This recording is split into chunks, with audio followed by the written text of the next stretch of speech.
Okay, hi. So my name is Diego. I'm with the Greenaway Associates, and today we'll be speaking about harvesting the rain. If we can go to the first slide, please. If anybody wants to get a copy of my presentation, I like to start this right away when I start. If somebody wants to follow along on their phone, you can just scan the QR code. I know it's a little bit shaded here. I don't know if I'm making it work better. But anyways, if you can scan that.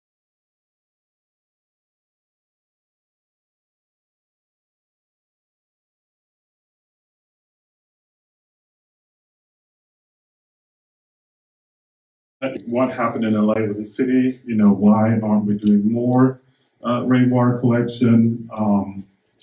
And then how much water can we realistically collect here? You know, a lot of people say, well, you know, LA is pretty dry. You know, is it even worthwhile collecting rainwater?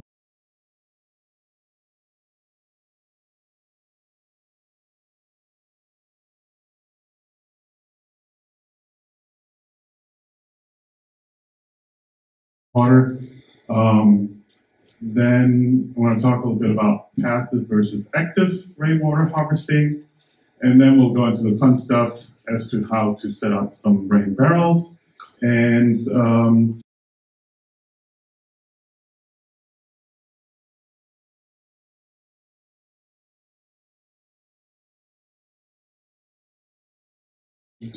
lot of talk about, you know, can we use rainwater for our gardens?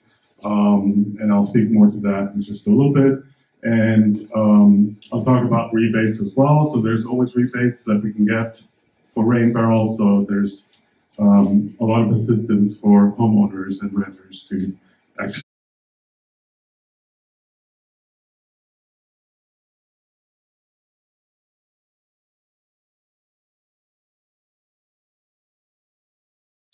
start doing some rainwater harvesting. Next slide, please. All right, why harvest rainwater? Well, because it saves our plants, it saves our lakes, it saves our rivers, our oceans, it saves us money, and, you know, in case for emergency, to have extra money. So what does it mean by saying it saves our plants? And I'll get to that a little bit later in my slides as well, but rainwater is actually really good, high quality water that we can use for irrigation.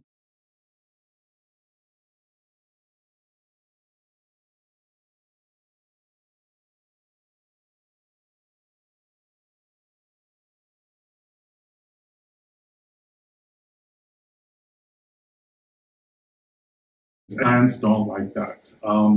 Sometimes, you know, if you have large-leaved trees in your backyards, you might see that they have a little rim that is brown yellowish at the edges of the tree. And although you water the tree a lot, you say, like, why does it have that? It's not because you're overwatering.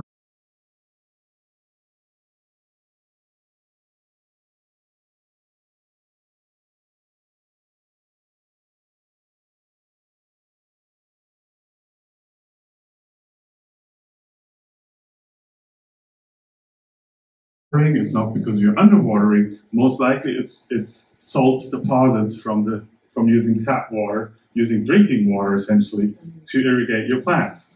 By using rainwater, by harvesting rainwater, we actually provide our plants much better water.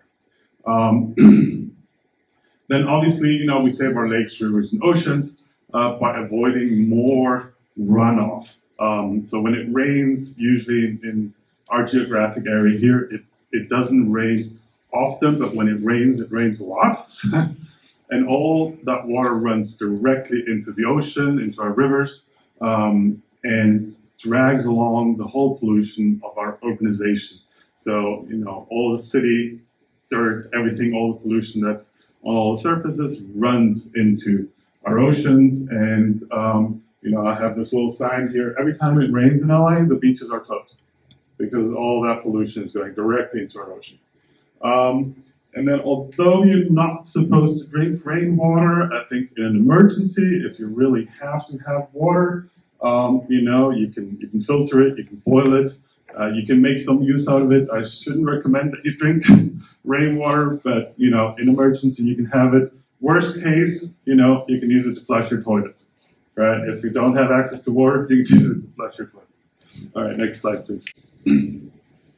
All right, so I got this graphic from the USDA website. It shows the hydrological cycle in nature and as well as in an urban area.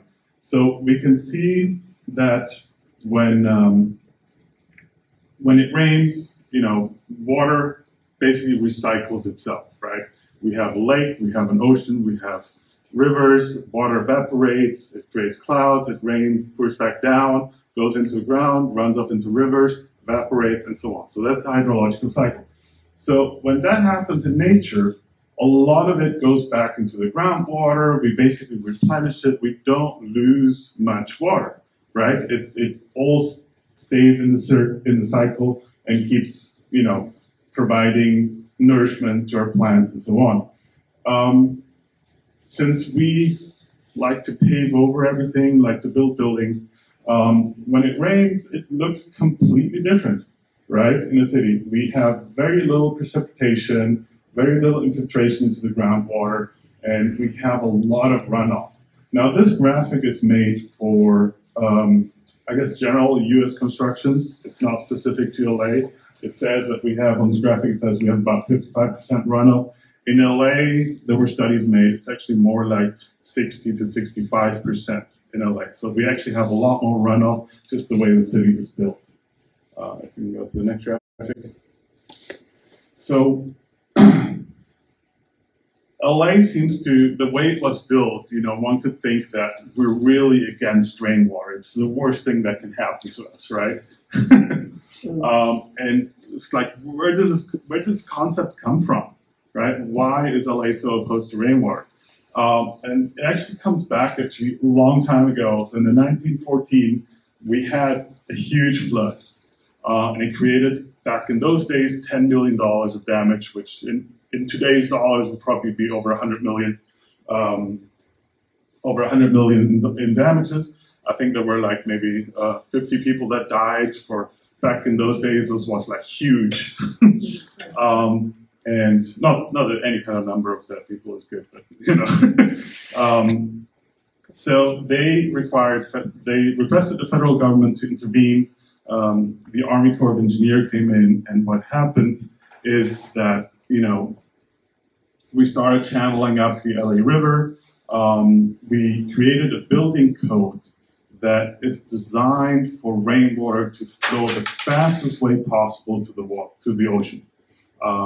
No local infiltration into the ground. Just get rid of the rainwater as fast as possible. Everything goes into ocean. Unfortunately, once it's in the ocean, we can't really use it anymore because it's no longer fresh water. It becomes salt water, and it's not usable for our purposes.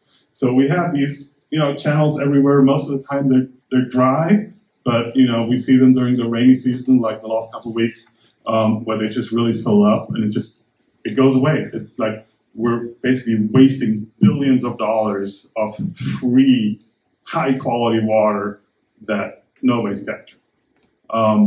Now, we can't do much about that other than, you know, talking to our elected officials and making sure that we change the building code, make sure that, you know, we put some vegetation that can absorb the water, put some swells, watersheds back in place in order to do that.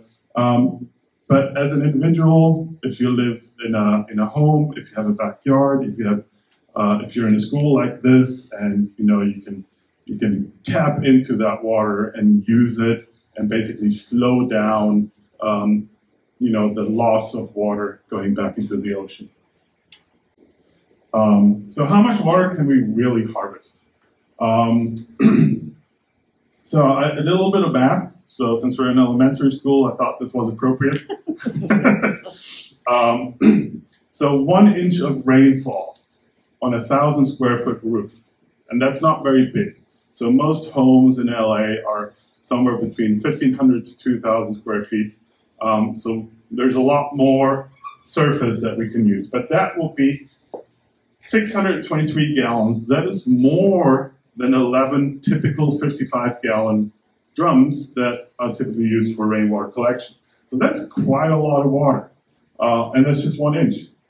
So if we imagine, so I've got the stats here for the last period that was recorded for 21 to 22, we had about 12 inches of rain, and that's, you know, if we break down the calculations, that's 21 gallons a day that we could have collected, you know, and that's only with 1,000 square foot, right? Larger surfaces like schools or larger houses, you can collect a lot more. Now, I got some further stats here. So LA residents use about 112 gallons per person per day. So if we take into account that, you know, most houses are bigger than that, we could, you know, get somewhere between 20 to 40% of that water from rainwater and use it for other purposes. And then it has a very appropriate stat right below that for the LA Department of Water and Power, they say that they estimate about 35% of the water is being used for landscaping. So the numbers actually fit really well. So if we would replace, you know, potable water, drinking water, and just use rainwater for our landscape, we would completely eliminate the need for that. Next slide, please. Okay, so there's a couple different ways we can harvest rainwater. There's passive and active rainwater collection. Let's start with passive, and so you can kind of see the graphic here on the right.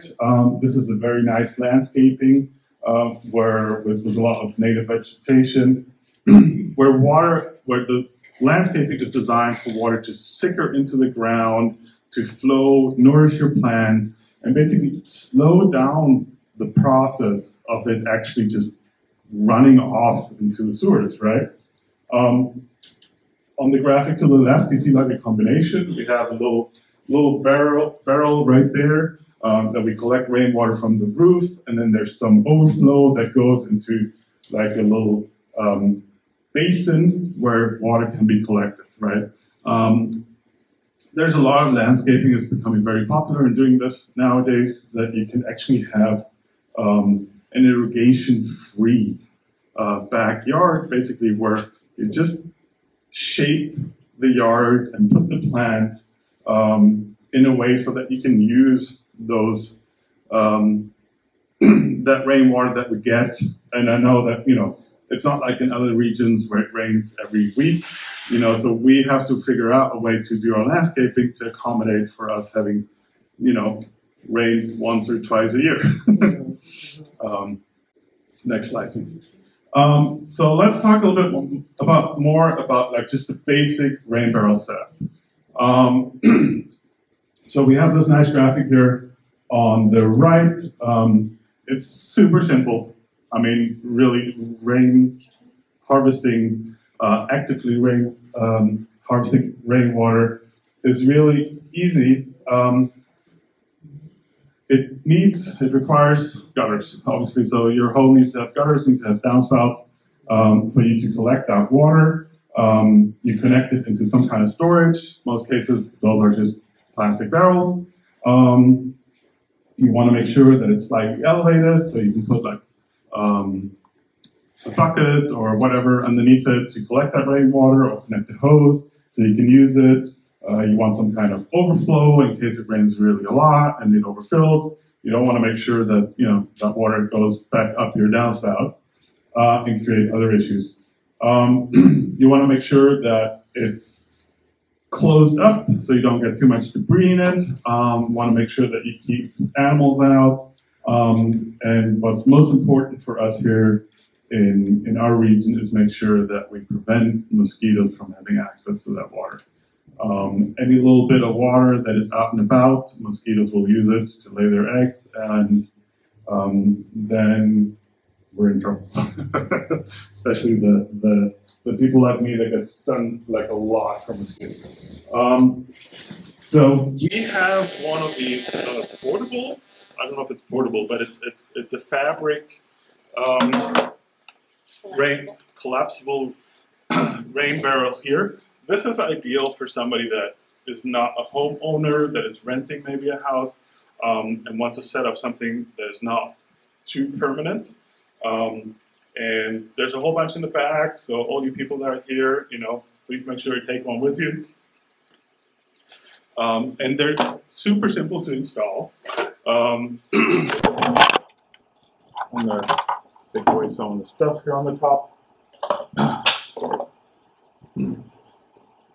So it has really everything that you need to set up a rain barrel. It has a little faucet at the bottom where you can take out your rainwater. It has a little overflow on the top. It has this mesh. I don't know if you guys can see that on the camera. Yeah, it has this mesh to keep your debris out. Now, the mesh is a little bit big, so it'll be fine to keep leaves out. But I would probably go and maybe get like a screen door mesh or like a window mesh that you can put over this. You want something that's smaller than a 16th of an inch of a gap, which is what they tell us is what keeps mosquitoes out, right? Which is why we use them for doors and windows. So if you can get something like that, preferably something that is either a fabric or stainless steel so it doesn't rust. And then essentially you would use your gutters and redirect them so they basically just go in there. And voila, that's it. It really doesn't need much more, right? There's a whole bunch of different gutter connections that you can use. You have these regular elbows, which are usually at the bottom of your downspouts. All you can do is you can cut your regular gutters and just move this one further up. You can do that. You can get little plastic ones that are flexible. You can move these around and then adjust them, stretch them out if you need to. There's some more sophisticated ones that have like a little lip on there where you can cut out the screen and actually have a closed system. So there's really no access for mosquitoes and debris to come in. So basically we'll connect directly to that. And then I kind of like this one quite well too. So this comes with a little screen on the top. So depending on where your barrels are located, if you have like a closed system, you might want to have something where you can grab the leaves out, so this kind of captures some of the larger dirt that you have. And then as well, oh yeah, and what I wanted to say as well about the finer mesh, it also helps when you have like an asphalt roof and you got that little gravel stuff that comes down. You want to make sure that doesn't get into your tank, then otherwise you have a lot of sediments in the tank, which might eventually clog you up. So these barrels here, we're giving them away today for free. So yeah, everybody here in the back, grab one. For the people online, use the rebates and get some for yourself. All right, so let's go to the next slide, please. All right, so I've got a bunch of examples here of rain barrels. I just was surfing the internet yesterday, trying to look what people have done for the installation. So this one's pretty cool. So he used like a flexible downspout to go into the top of the barrel. And he's got like a little hose connected to it. The only thing that's missing on this one is I'll probably elevate it a little bit more. The more elevation you have, it's easier for you to extract the water from it, since most of the water consumption will be just gravity fed. Also, depending on where you live, but for LA County, if you want to get the rebate, you have to lift it up at least 6 inches from the ground. It's a requirement. So the next slide, please. So this one, they found a lot better. So they did this little wooden foundation. You want to make sure that you have something that's really solid. These barrels get quite heavy once they're full. But that looks really good. So he has enough space to have a watering can below it. He's got that plastic flexible downspout on top as well. And he's got a little overflow there on the side, so that's perfect. Usually you want to connect your overflow to somewhere where it actually goes into your vegetation, so it doesn't just get wasted. You want to make sure that, you get as much as possible on your active water collection, but then, if there's extra, use your passive landscaping to actually use all that water, right? Next slide, please.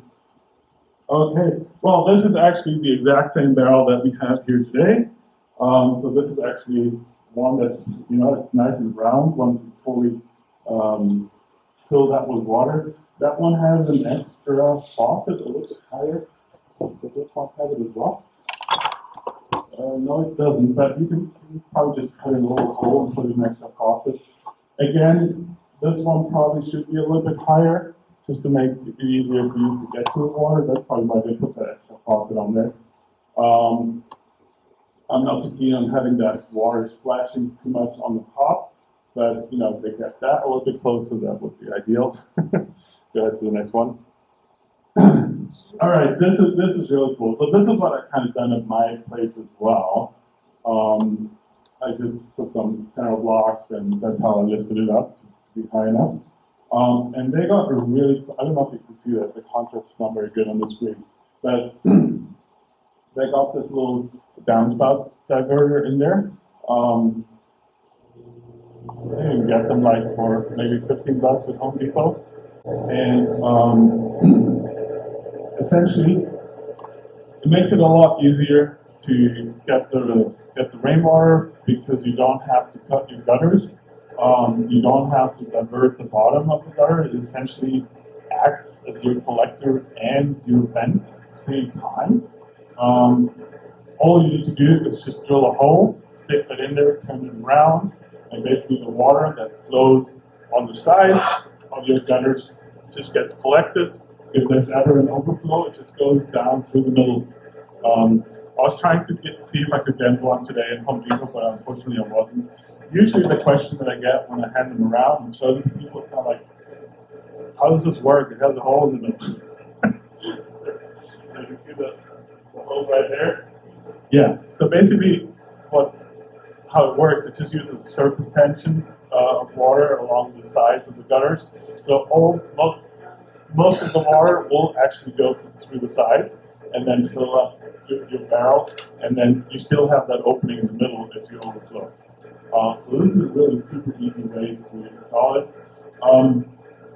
I can see it. These people actually put a little sticker right by their faucet that says "Do not drink." Yeah, so a lot of people do that. I think there's some cities that require that. If you install rainwater, so put little stickers on there, not to drink it. I think it's kind of obvious, but I guess they get little stickers to do that. Now this barrel is like this white opaque barrel. I would probably paint it something that is not opaque, or make sure that it's really shaded. You want to make sure that you don't get too much light on it. And I'll talk about that when we talk about the rain barrel maintenance a little bit more as well. Let's go ahead to the next slide. Okay, so this is the top of the barrel. This is a regular one of these 55-gallon drums. It has a little screen, hard to see in the contrast, but they had a lot of rain. They don't have an overflow, so it filled up all the way to the top. And now you got a little puddle of water that is kind of like, a big invitation for mosquitoes. So that's something you want to avoid. Not just mosquitoes, it also creates algae, and then your water is going to start getting really smelly. So this is something that you want to avoid. If that happens at your home, very easy solution, just drain it so it goes below. Use the water for something else. Next slide. Okay, so this were actually my first 2 barrels at my home. I only was able to connect it to one downspout at a time. In the meantime, I've expanded my system. And so what I did is I connected just a little hose, and basically once one barrel fills up, it fills the next one.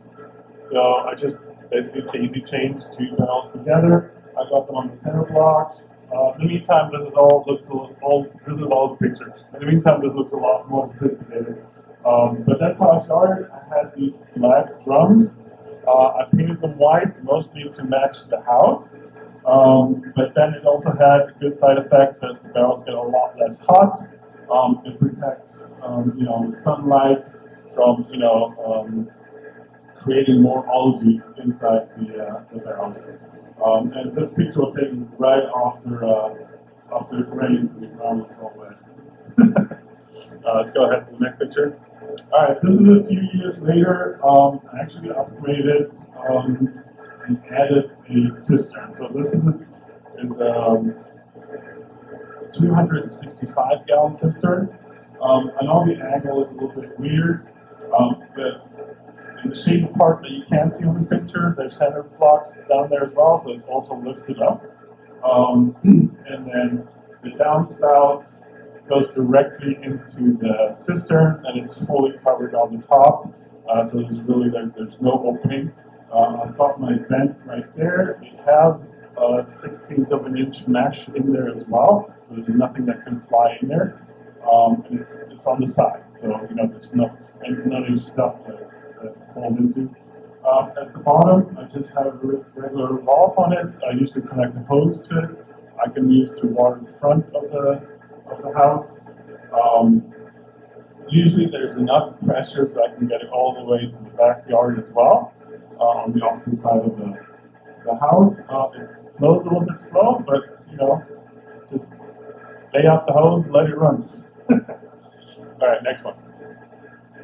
Oh, yeah, okay, so this is in my backyard when I painted the barrels.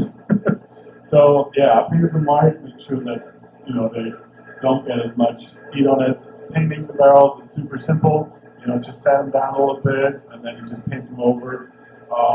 You want to use some kind of outdoor paint to make sure that, it doesn't wash away with the rain. And then just be creative. Okay, here we have something that was really creative. I think there's a school somewhere. Oh no, I think it's private residence. So they were really creative with their painting, which is nice. I mean, so just whatever you feel like, right? I mean, it's your barrels, your home. Make them colorful. So they got 4 in a row. They got the bottoms connected. They got the tops connected. They got one downspout here with a little mesh filter. So this is a really nice one. I actually got a similar one at my home right now. So that's really nice. You want to make sure that there's somewhat on eye level, so you can see if there's any dirt in there, and you can just grab it and throw it away. Makes it super easy to maintain. Obviously, once you have rain barrels installed, gutter maintenance is something that you'll have to do on a regular basis. So this kind of helps. You get all the dirt out the bottom. You don't always have to climb up and clean your gutters on top. Next slide, please. All right, so this is a pretty sophisticated system as well. So they put them really high up. So they're trying to get some additional gravity going here, making sure they can use every little drop. They even went more sophisticated by installing actually a little pump down here. So they can basically suck out the water out of those barrels and basically use it like any other garden hose. There's really no difference from you using city water or these barrel waters, and it's just a regular 110 pump that you just plug it in, they got it here. I think this is the reason why I picked this picture, because they also installed a beer bottle opener right next to it. So they're saving water in multiple ways, they're not just drinking beer instead of water. Alright. So yeah, again, we've got the overflows, we've got one downspout feeding 4, we've got the 4 interconnected, pretty good system. They also have their overflow on hoses, so they can, I guess when it rains, they can connect hoses and put them out to some kind of tree or somewhere, some shrub, so that none of that water gets wasted. All right, next one. All right, this person, they really went overboard. They went way, a lot of barrels. They all got the nicely painted white. From the shape, these look like those blue barrels. Usually those are the fruit grade barrels. They're really good. if you can get one of those, they got them on center blocks. You can see at the bottom they got them interconnected. Not only do they have them interconnected, they also have little bulbs in between them so they can isolate one from the other. And they've got two downspouts feeding them. So you've got one right here and then one over there. And they use those little downspout filters as well. I guess I couldn't find them in brown, they were in white. But it looks great. They got plants on it, so you can decorate it, however you want it. This is, becomes part of your home. Next slide. Okay, so I wanted to talk a little bit about, it's not just collecting the water and you carrying buckets all the way around. You can collect water and think of any kinds of system that you want to use that water and irrigate your landscaping, right? So a couple months back, I did a presentation on the Oya system.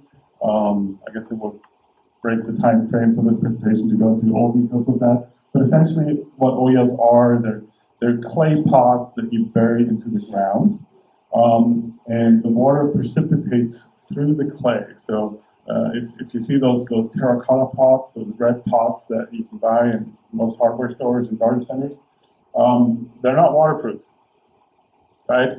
So I don't know if you use them in your home when you water them, you can kind of see the little rings around, right, at the bottom. Yeah. So the way that works, they're just baked clay. If they're not painted, they're water permeable.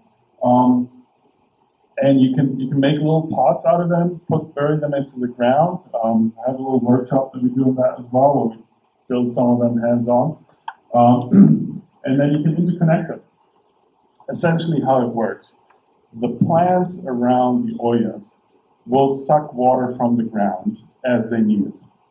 And the Oyas will release the water if the ground around them is dry. So it only uses the water that is really needed by the plant. Not more, not less. So here, we have rain twice, 3 times a year. So you fill up all your barrels, you connect them to your Oyas, they'll last you the entire year. They'll last you the entire year because you won't overwater. The plants will just use exactly what they need. Go to the next one. Or you can do like gravity drip system. I know this graphic shows like some kind of agriculture thing, but you can do that at home as well. You can do that with lawn. You can do that with your trees. You can do it with your shrubs. You can do it with your edibles. You lay out your system. If your tank is high enough, that will just slowly feed through it, and you can put little timers on there. There's timers that work without pressure or with low pressures that don't need to have like most sprinkler timers. They need like at least 80 psi, which is your regular pressure from city water. But there are some out there that don't require that. They can just release the water and have your drip irrigation fed by that. Again, no need to connect to the city water. Next slide, please. Now, if you have some extra money left over and space in your backyard, you can dig in a barrel or a tank or a cistern in this case. I think this is a 1,000-gallon cistern. Has a big manhole on top. So they just dug the hole, put that in there. Obviously, you'll need some kind of pumps to get to the water because now it's lower than the ground. But you completely hide it out of sight, and you have your water storage. Next slide, please. All right, so I took these pictures from Mike Garcia, and I have to mention his name because I didn't ask permission to use those pictures. So he's with Enviroscape LA. He's an environmental landscaper, and he's part of the Greenaway Associates as well. And this is actually pictures from his backyard. So what he did is he removed his swimming pool. He removed his swimming pool and put in all kinds of storage, water storage underground, where he collects rainwater. It goes into the storage, and he's got a little circulating pump. But it's hidden in the vegetation. You can't even tell where it is. And it feeds through a koi pond So the water circulates through the coils. The fish, to make sure that there's no mosquitoes, they'll just eat them. So that's so you can have open water. So there are ways to have open waters in LA. You have to have the right fish for it. They'll eat the mosquitoes, so he doesn't have mosquitoes in his backyard. He's got water circulating. The humidity, like in his backyard, is a little bit higher. You know, LA has a really dry climate, but you know, you go into his backyard and it's kind of like you're in a completely different place. And he's got water circulating through them the whole year round. All his vegetation is fed by it. He's got tons of native plants around it, and he's got lots of edibles and stuff as well. So, you know, you can get really creative and get some really cool water harvesting systems that, you know, go beyond what people imagine just regular rain barrels. The nice thing about the koi pond is that he also has, it's not on this picture, but he has them piped through a little aquaponics system where he grows his edible plants.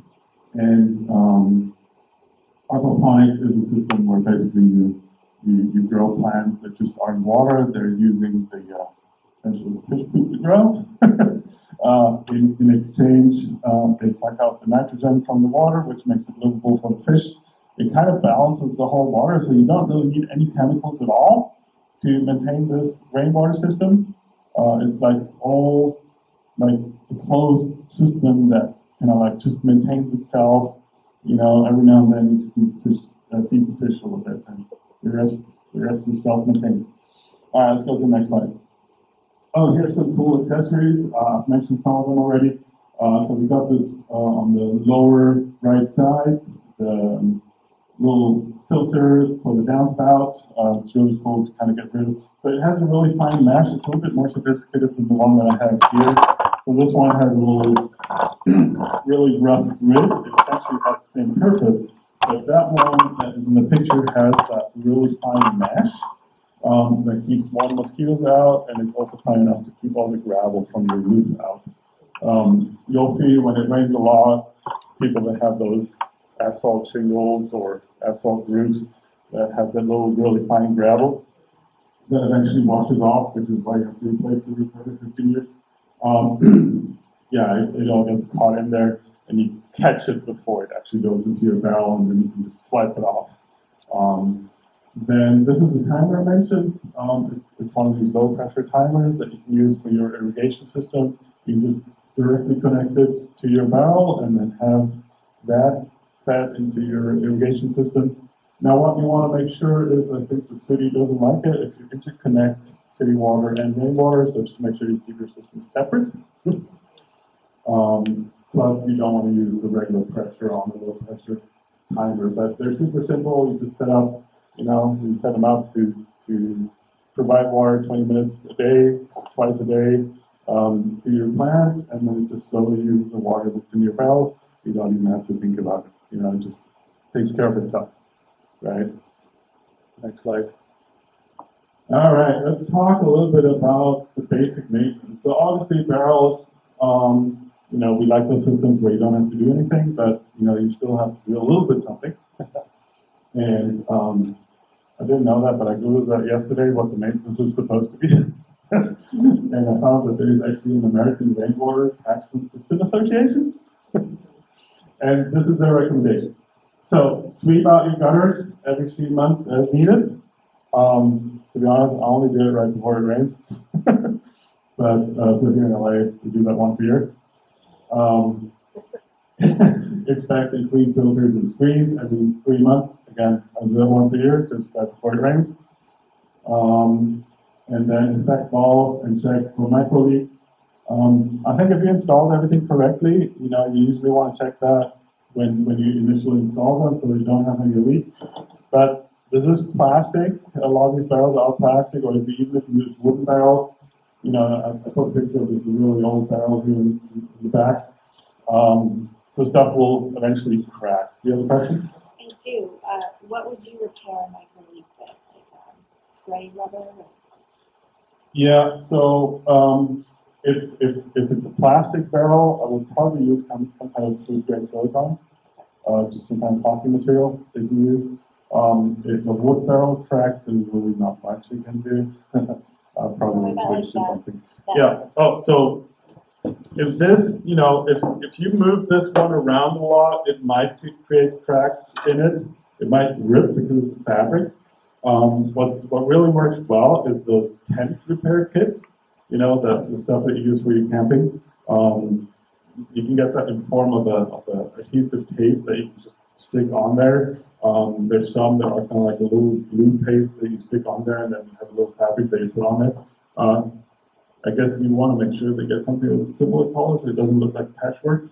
Or you can try and do it from the inside, but yeah.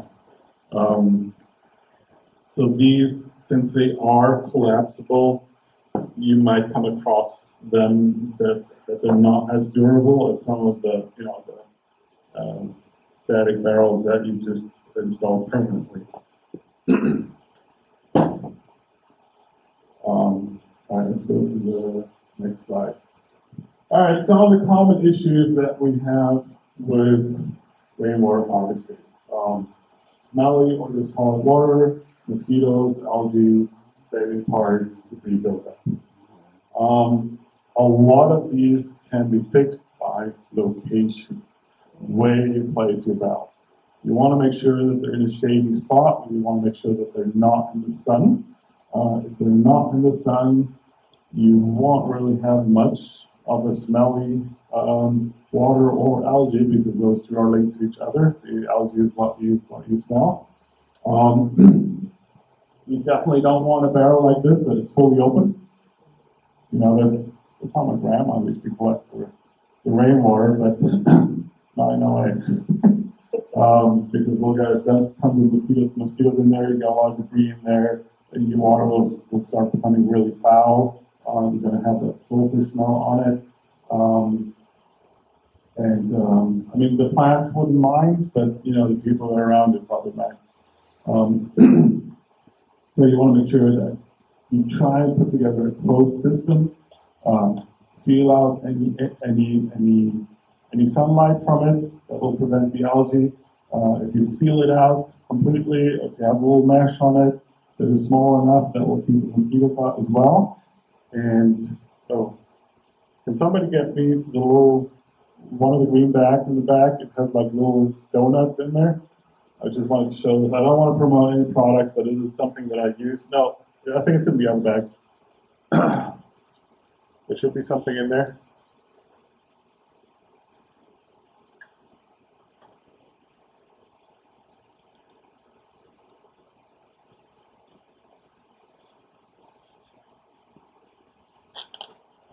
Thank you so much. So I'm not going to show the brand name. I'm just going to show what it actually is. So they look like little donuts. Basically, this is biological mosquito control. So they just kill off any larvae that you might have from mosquitoes. You just pop one of these into your barrels, and then you're good till the next year. Yeah. I think it's about one.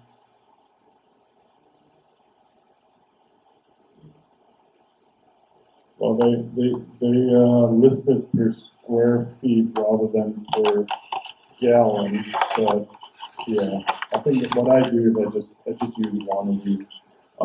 It doesn't really do anything to your plants. They don't mind it. It won't do anything for your pets either.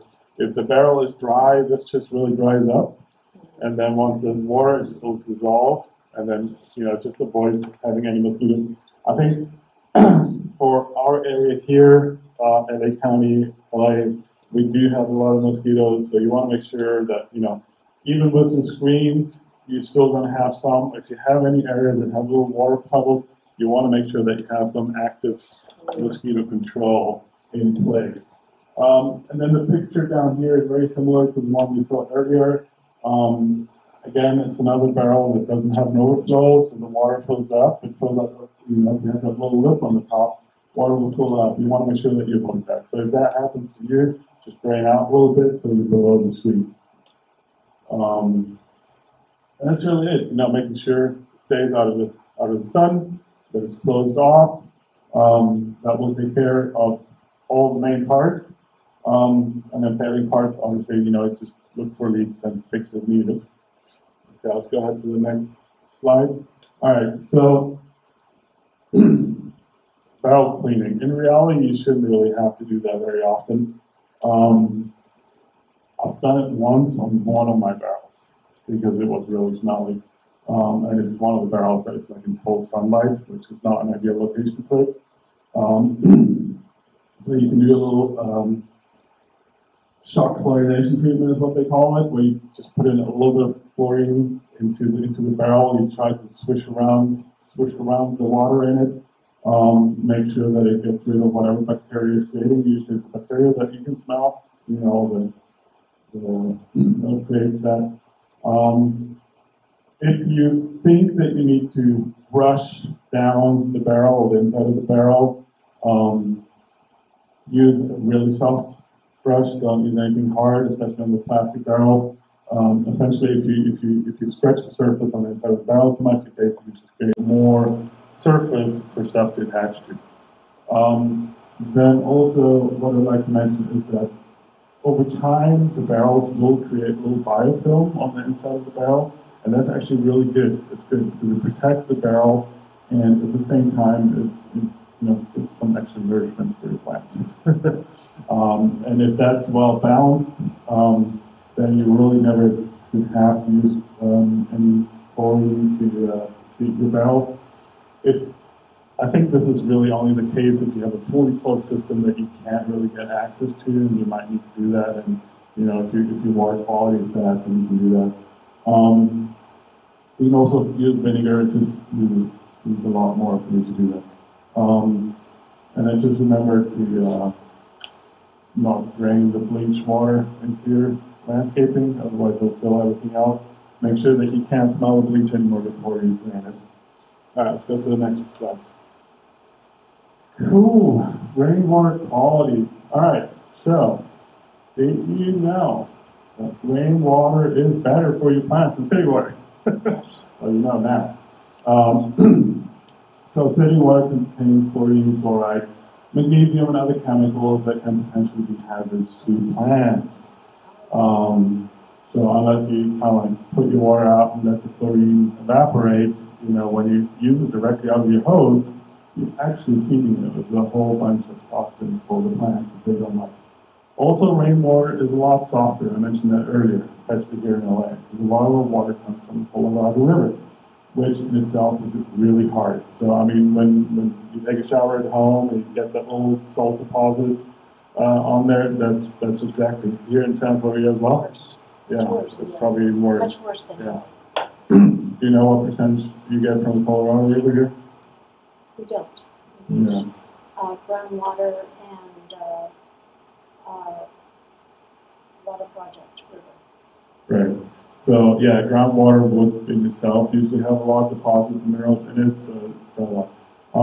What happens with rainwater, especially in an urban area like here, is that it becomes a little bit more acidic than your regular tap water.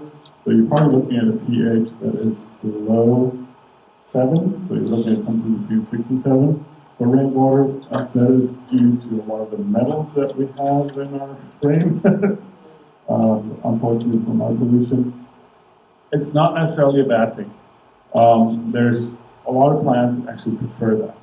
If you have tomatoes, if you have any kinds of large fruits, you have greens, like stock beans and stuff like that, they actually like more acidic soils. So you have to do less of your ground treatment by just using the water like it is.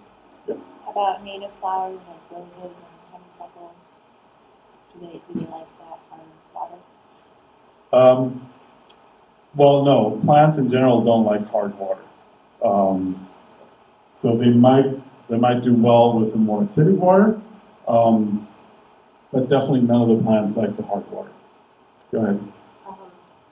My indoor plants love rainwater when I capture some of it and bring it inside to water them. Yes, that's awesome. So yeah, if you collect your rainwater outside, you can obviously use it for your indoor plants as well. It's not limited to your outdoor stuff. So yeah, so the more you can collect of rainwater and use it for vegetation, it's overall, I mean, that's what they get out in nature anyways, right? So today, I don't know how we are with time. Can we do a little water test? Do we have enough time? Okay, so I got a little sample from one of my barrels here. This is rainwater, and I'm going to need assistance. Somebody help me? Can I get one of the Sarah Club volunteers? All right, so we got rainwater and we got tap water. And I haven't done this test at home, so this is the first time we're trying this. Hopefully it's the results that I'm expecting. So here we got the tap water. And I just brought my little aquarium test strips. So basically what they do is they measure pH, they measure the chlorine, they measure nitrates, they measure the total hardness. So this is kind of the information that we want to know. It would be nice if we had another one that tells us a little bit about the heavy metals and stuff that's in there. But I think this one will be good. The pH will tell us if there's metals in there. The chlorine will tell us if it's city water or not. Although I filled it up this morning, so maybe some of the chlorine already dissipated. Nitrates, we shouldn't see any. So let's give that a try. I'll give you one strip. Essentially, the way this works is you just dip it in there real quick, and then lay it on the side. Yeah, we're going to do this together so that we can see the colors changing. And I don't know if the people who are filming, if they want to come closer.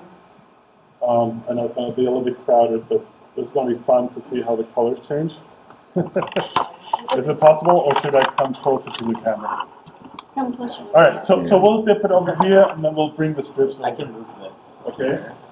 So we'll dip it over here. Okay, so we're going to dip it. You're not going to shake off the water. So within the first 15 seconds, we should be able to see the pH, right? Yeah, so we just dip it in there. 1, 2, take it out, don't shake it. And let's walk over to the camera. Let's see, can you guys see it here? Alright, so this one here, that's rainwater. This one here is the city water, okay? You can already see that the pH is different, which is the first little color thingy here. This one's a lot darker, and this is probably, yeah, it's around neutral color, so it's around 7. This one is, it's pretty light, so you're looking at about 6.4. Yeah, 6.4. Let's check the hardness. You can see that the city water is a lot harder. You see that a lot darker. We're looking at maybe about 150 parts per million. And this kind of looks like pretty much neutral, maybe 20. Yeah. So the chlorine already dissipated in the city water, so I guess if we would get a fresh sample, we would probably see that. But, you know, rainwater also doesn't have any chlorine. Neither of them have any nitrates. So, you know, hardness, that's obviously the big difference here. And the pH,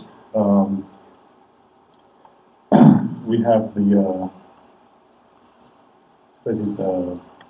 the carbonate is neutral on the rainwater, and it's really dark on the city water. So we're looking at about maybe 120 milligrams per liter. Diego, I Yeah. have Santa Clarita tap water. You have Santa Clarita tap water? Let's do that. For sure. Let's do that. Let's try. Let's see. Let's see if we go crazy on the hardness. Well, it's been sitting in my water bottle for a while, so. It has. Do we have tap water that we can We get do. like fresh? No, a jug. Well, that's tap water? Yeah. I'll But- get that in a second. Yeah. Well, they asked me to do something hands-on, and it's kind of hard to install a barrel, you know, in a classroom. But at least we can do a little bit of science. Is it local tap or the tap? All right. So my tap water, that's LED WP, and this is my rain barrel. And it has rained, what was it, last week? Yeah. So it's fairly fresh. So I've got a question. Go ahead. I'm hoping then I can also dump like pasta water and potato, like water I put food in, that little extra food water. Can I throw that in there too, or is that gonna make a mess? So pasta water, do you cook it with salt or without No salt? salt. You cook it without salt, so you don't follow the Italian recipes? Well, but I learned that, well, I'm Italian, but I learned that the salt actually, it damages the pots and you're getting some leachate from the pots, actually. Okay. So traditionally I mean, this is off subject, but traditionally pasta, you want to have the salinity of the water more or less the same as the Mediterranean Ocean. All right.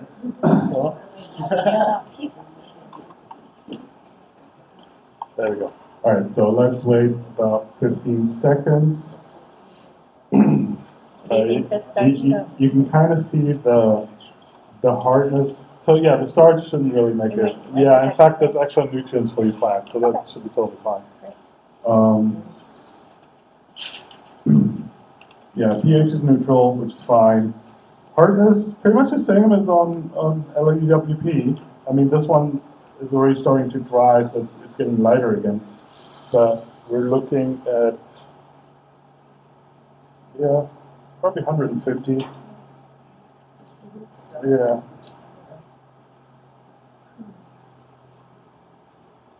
Yeah, I'm really happy to see that the chlorine level is down, that we don't have that in our city water as much as we used to. If you go like to downtown or any beach city, that level is really high. In fact, you know, I used to treat a lot of my aquarium water because of the chlorine, because obviously there's fish.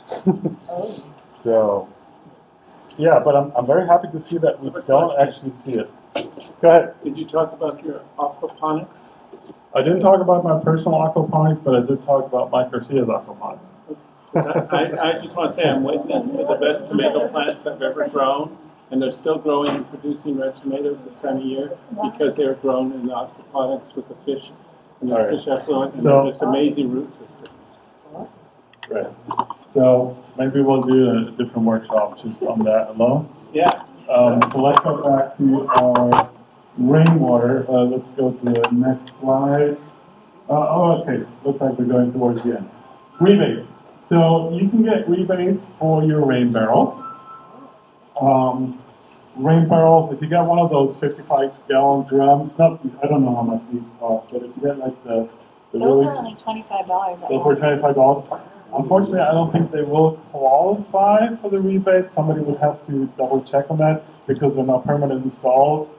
Probably not. But I mean, volume-wise, yes, but you know. Anyway, so the regular food grade barrels, you know, the blue barrels that you get, they're I think they're about $60 per barrel. So with that rebate, you know, it brings it down to half the price. And you get, I guess, $35 per barrel. I was surprised that the quantity was only 2. I remember that when I applied for a rebate for my cistern, they wouldn't give it to me because I already had the barrels. So, I don't know, it's kind of a timing issue when you apply for these. You also have to have your entire roof have gutters too. You can't have just gutters on one section. Correct. And they make you submit pictures.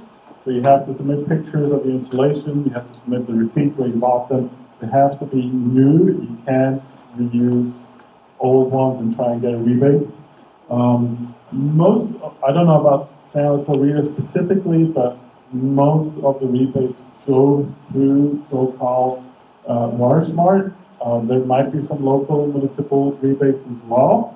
I don't know if they allow you to double dip and get rebates from both. I don't know if you have somebody from Santa Clarita here that knows about that. But it's definitely some help to get you started with that. Now, I would also keep an eye on any local farmers markets. I think at least 2 of my barrels, I got them for free at the farmer's market. Every now and then they give them away. So just keep an eye posted, visit your local farmer's market, support your farmer's market, and see if you can catch some rain barrels. Let's see, do you have one more slide? I think there's one slide. Right? Oh yeah, so as I said at the beginning, I'm with Greenaway Associates. We're a non-profit.